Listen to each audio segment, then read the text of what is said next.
നമ്മൾ മോച്ചി ഡോണട്ട്സ് ആണ് ഉണ്ടാക്കുന്നത്. ഒരു ജാപ്പനീസ് സ്റ്റൈൽ ഡോണട്ട് ആണ്. കാണാൻ നല്ല ഭംഗിയാണ്, കഴിക്കാൻ അതിലേറെ ടേസ്റ്റ് ആണ്. അപ്പോൾ നമുക്കിത് എങ്ങനെയാണ് ഉണ്ടാക്കുന്നത് നോക്കാം. ആദ്യം തന്നെ നമുക്ക് ഡ്രൈ ഇൻഗ്രീഡിയൻസ് എല്ലാം കൂടെ ഒന്ന് അരിച്ചെടുക്കണം. അതിന് ഞാനിവിടെ 1 കപ്പ് മൈദ ചേർത്ത് കൊടുത്തിട്ട് അതിൽ നിന്ന് 1 ടേബിൾ സ്പൂൺ തിരിച്ചെടുത്തു. ഇനി അതിലേക്ക് 1 ടേബിൾ സ്പൂൺ കോൺസ്റ്റാർച്ച് ആണ് ചേർത്ത് കൊടുക്കുന്നത്. കോൺസ്റ്റാർച്ച് ഇല്ലെങ്കിൽ നിങ്ങൾക്ക് കോൺഫ്ലവറും ചേർത്ത് കൊടുക്കാം കേട്ടോ. ഇങ്ങനെ ചെയ്തുകൊണ്ട് നമ്മൾ കേക്ക് ഫ്ലവർ ഉണ്ടാക്കുകയാണ് ചെയ്യുന്നത്. ഇനി ഇതിലേക്ക് 1 ടീസ്പൂൺ ബേക്കിംഗ് പൗഡർ ചേർത്ത് കൊടുക്കാം. 1/2 കപ്പ് പഞ്ചസാര ചേർത്ത് കൊടുക്കാം. ഇനി ഞാൻ ഇതിലേക്ക് ചേർക്കുന്നത് ഗ്ലൂട്ടിനസ് റൈസ് ഫ്ലോർ ആണ്. ഇത് നമുക്ക് സൂപ്പർ മാർക്കറ്റുകളിലൊക്കെ കിട്ടും, ആമസോണിലും അവൈലബിൾ ആണ്. ഇത് ഞാൻ 3/4 കപ്പാണ് ചേർത്ത് കൊടുക്കുന്നത്. ഇനി എല്ലാം കൂടി നന്നായിട്ടൊന്ന് അരിച്ചെടുക്കാം. ഇതിവിടെ നമുക്ക് മാറ്റി വെക്കാം. അടുത്തത് വെറ്റ് ഇൻഗ്രീഡിയൻസ് റെഡിയാക്കാം. അതിനായിട്ട് ഞാനിവിടെ 100 ഗ്രാംസ് സിൽക്കൺ ടോഫു ആണ് എടുത്തിട്ടുള്ളത്.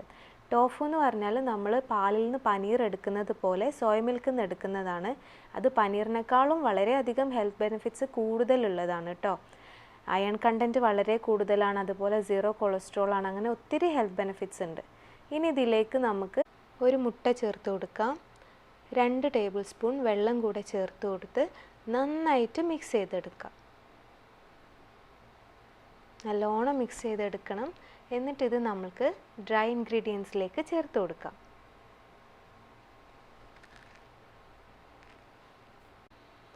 ഇനി ഇത് നന്നായിട്ട് മിക്സ് ചെയ്തെടുക്കണം. മിക്സിങ്ങിൻ്റെ ആദ്യ സ്റ്റേജുകളിലൊക്കെ നമുക്ക് ഭയങ്കര ഡ്രൈ ആയിട്ട് തോന്നും. പക്ഷേ ഇതിനകത്തേക്ക് ഇനി വെള്ളമൊന്നും ചേർക്കരുത്. ഇതിങ്ങനെ മെല്ലെ മെല്ലെ വെറ്റായി വരും. നന്നായിട്ട് മിക്സ് ചെയ്ത് കൊടുക്കാം. എല്ലാ ഭാഗവും നനഞ്ഞു കഴിഞ്ഞാൽ നമുക്ക് കുഴച്ചെടുക്കാം.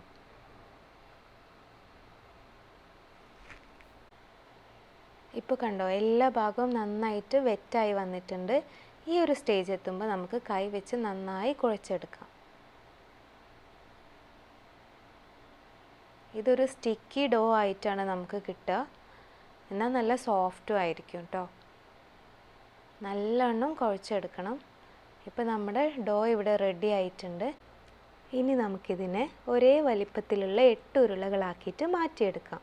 ഈ ഒരു അളവിൽ 8 ഡോണട്ടാണ് കേട്ടോ കിട്ടുക. ഇപ്പോൾ നമ്മുടെ ഉരുളകളെല്ലാം റെഡി ആയിട്ടുണ്ട്. ഇനി എന്താ ചെയ്യേണ്ടതെന്ന് വെച്ചാൽ ഓരോന്നും എടുത്തിട്ട് ഇതുപോലെ കട്ട് ചെയ്ത് കൊടുക്കാം. 4 പ്രാവശ്യം ഇങ്ങനെ കട്ട് ചെയ്ത് കൊടുക്കുമ്പോൾ നമുക്ക് 8 പീസുകളായിട്ട് കിട്ടും. അതിന് നമുക്ക് ഒരു ട്രേയിലേക്ക് മാറ്റാം. ഇങ്ങനെ എല്ലാ ഡോണട്ടും ചെയ്തെടുക്കാം. 4 ആക്കിയിട്ട് കട്ട് ചെയ്തെടുക്കുക. അപ്പോൾ അതിലുള്ള 8 പീസുകളെ നമുക്ക് ഉരുളകളാക്കിയിട്ട് ഇതുപോലെ മാറ്റി വയ്ക്കാം. ഇനി നമുക്ക് ഓരോ ഡോണട്ടും റെഡിയാക്കിയെടുക്കാം. അതിനുവേണ്ടി ഞാനിവിടെ സ്ക്വയർ ഷേപ്പിൽ ഒരു 5x5 മെഷർമെൻറ്റിൽ ബേക്കിംഗ് പേപ്പർ കട്ട് ചെയ്തെടുത്തിട്ടുണ്ട്. ഇനി ഇതിലേക്ക് ഓരോന്നും ഉരുളകളാക്കിയിട്ട് വെച്ച് കൊടുക്കാം. നല്ലവണ്ണം ഒന്ന് ഉരുളകളാക്കിയെടുക്കാം. എന്നിട്ട് വെച്ച് കൊടുക്കാം. ആദ്യം നമുക്ക് ഒരു സ്ക്വയർ ഷേപ്പ് അല്ലെങ്കിൽ ഒരു ഡയമണ്ട് ഷേപ്പിലാണ് 4 ഉരുളകൾ വെച്ച് കൊടുക്കേണ്ടത്. ഇനി ഇതിൻ്റെയൊക്കെ സ്പേസിലേക്ക് അടുത്ത ഉരുളകളൊക്കെ വെച്ച് കൊടുക്കാം.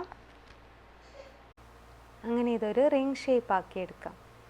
അപ്പോൾ നമ്മളെല്ലാ സ്പേസും ഫില്ല് ചെയ്ത് വരുമ്പോൾ നമുക്ക് നല്ലൊരു ക്യൂട്ടായിട്ടുള്ളൊരു ഫ്ലവർ ഷേപ്പായി കിട്ടും. ഇത് കണ്ടോ, ഇതാ ഇതുപോലെ. ഇനി നമുക്ക് അടുത്ത ഡോണട്ട് ഉണ്ടാക്കാം. പിന്നെ ഒരു കാര്യം പ്രത്യേകം ശ്രദ്ധിക്കേണ്ടത്, നമ്മൾ കുറേ സമയം കഴിഞ്ഞിട്ട് ഈ ഉരുളകൾ എടുക്കുമ്പോൾ അതൊരു ക്രസ്റ്റായിട്ട് മാറിയിട്ടുണ്ടാവും. അപ്പോൾ നന്നായിട്ടൊന്ന് മാഷ് ചെയ്ത് നന്നായിട്ട് ഉരുട്ടിയെടുക്കാൻ ശ്രദ്ധിക്കണം. എന്നിട്ട് ഇതുപോലെ വെച്ച് കൊടുക്കാം. അപ്പോൾ നമ്മുടെ 8 ഡോണട്ട്സ് ഇവിടെ നല്ല സുന്ദര കുട്ടപ്പന്മാരായിട്ട് റെഡി ആയിരിപ്പുണ്ട്. ഇനി ഇവരെ നമുക്ക് ഫ്രൈ ചെയ്തെടുക്കാം. അതിന് വേണ്ടിയിട്ട് പാൻ ചൂടാക്കി കുക്കിംഗ് ഓയിൽ ഒഴിച്ചു കൊടുക്കാം. ഫ്രൈ ചെയ്യാനുള്ള ചൂടായോ എന്ന് അറിയാൻ വേണ്ടിയിട്ട് ഒരു സ്റ്റിക്ക് വെച്ച് നോക്കാം. അപ്പോൾ അതിൽ ബബിൾസ് വരുന്നുണ്ടെങ്കിൽ നമുക്ക് ഡോണട്ട് ഇട്ട് കൊടുത്ത് ഫ്രൈ ചെയ്തെടുക്കാം. എപ്പോഴും മീഡിയം ഫ്ലെയിമിൽ വെക്കണം. ഇനി നമുക്ക് ഈ ബേക്കിംഗ് പേപ്പർ ഒന്ന് മാറ്റാം. ഇനി ഇതൊന്ന് തിരിച്ചിട്ട് കൊടുക്കാം. ഒരു 2 മിനിറ്റിൻ്റെ ഉള്ളിൽ നമുക്ക് നമ്മുടെ ഡോണട്ട് കുക്കായി കിട്ടും കേട്ടോ. നല്ലൊരു ഗോൾഡൻ ഷെയ്ഡ് ആകുമ്പോൾ നമുക്കിത് കോരിയെടുക്കാം. ഇനി നമുക്ക് ഗ്ലേസ് റെഡിയാക്കാം. അതിനുവേണ്ടി ഞാനിവിടെ സ്ട്രോബെറി എടുത്തിട്ടുണ്ട്, ഒരു 5 എണ്ണം. ഇത് വെള്ളം ചേർക്കാതെ ഒന്ന് പ്യൂരി ആക്കി എടുക്കണം. പിന്നെ ഇവിടെ 120 ഗ്രാംസ് വൈറ്റ് ചോക്ലേറ്റ് ഉണ്ട്.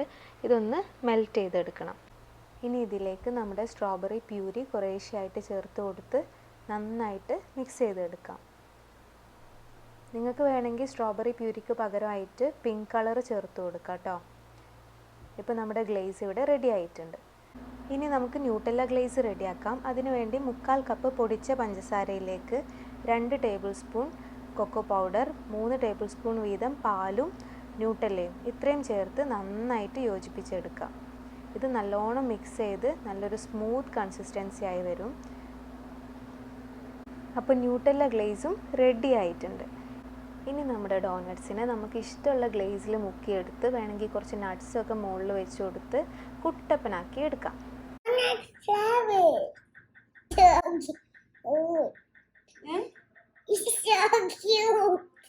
ക്യൂട്ടാ, കഴിച്ചു നോക്കിയേ.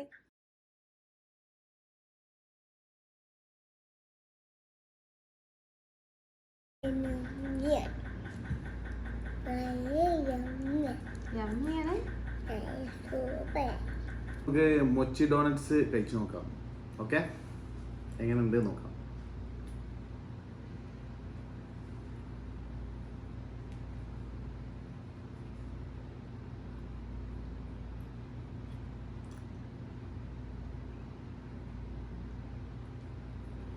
ഇതിൻ്റെ പുറത്ത് ക്രിസ്പിയാണ്, പക്ഷെ ഉള്ളിൽ ഒരു കേക്കിൻ്റെ ഒരു ടേസ്റ്റാണ്.